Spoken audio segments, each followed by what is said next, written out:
Ini adalah sistem yang berbahaya.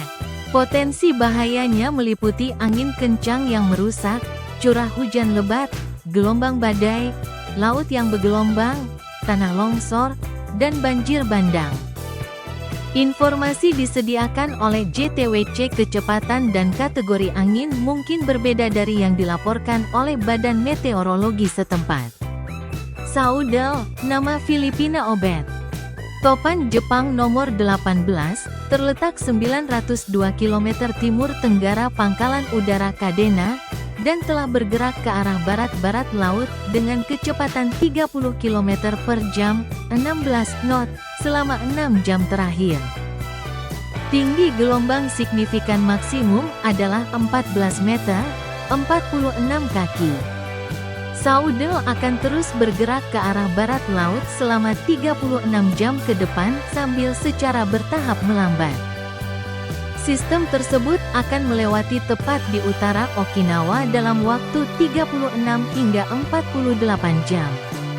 Setelah 36 jam, sistem tersebut melambat dengan cepat saat bergerak ke selatan melewati titik lemah pada punggung bukit pengarah di utara, sambil terus mendapatkan garis lintang menuju titik lemah pada punggung bukit sistem tersebut mencapai titik infleksi. Mencapai titik paling dekat dengan kutub dan kecepatan maju paling lambat, pada 60 jam. Dalam 3 hari, pengaruh pengarah utama bergeser ke punggung bukit yang terbentuk di atas Tiongkok Timur. Mempercepat Saudel ke arah barat daya selama sisa periode perkiraan. Pendaratan di sepanjang pantai tenggara daratan Tiongkok diperkirakan dalam 4 hingga 5 hari. Mengenai intensitas, berdasarkan evolusi struktural yang terlihat pada citra gelombang mikro terbaru dan aktivitas menara panas vertikal yang kuat, Saudel mungkin akan mengalami periode intensifikasi singkat dalam waktu dekat.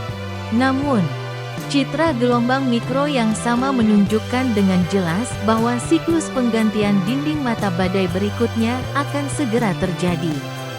Oleh karena itu, perakiraan intensitas menunjukkan tren intensitas yang datar untuk 24 jam ke depan. Saat sistem mendekati Kepulauan Ryukyu, peningkatan geser angin, suhu permukaan laut yang lebih dingin, dan penurunan kandungan panas laut akan menghasilkan laju pelemahan yang lebih stabil selama 4 hari ke depan. Setelah mencapai daratan, Saudel akan melemah dengan cepat karena interaksi dengan daratan. Panduan lintasan secara keseluruhan tetap sesuai.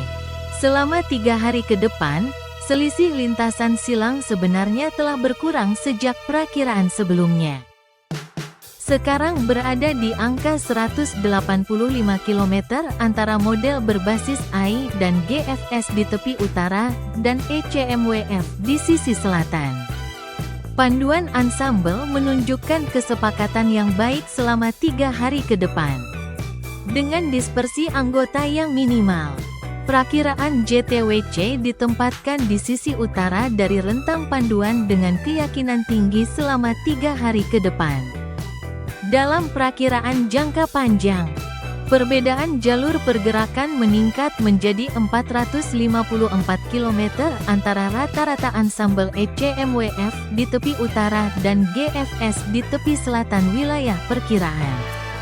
Perlu dicatat, GFS menunjukkan pendaratan di dekat ujung timur Laut Taiwan sebelum bergerak ke Selat Taiwan, sementara sebagian besar panduan menunjukkan pendaratan di pantai timur Tiongkok.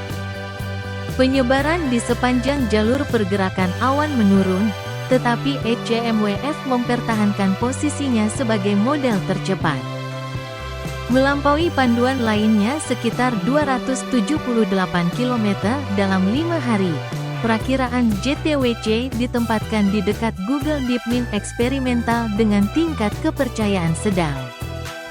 Perkiraan intensitas menunjukkan kesepakatan yang kuat, dengan sebagian besar model menunjukkan tren intensitas yang datar selama 24 jam ke depan.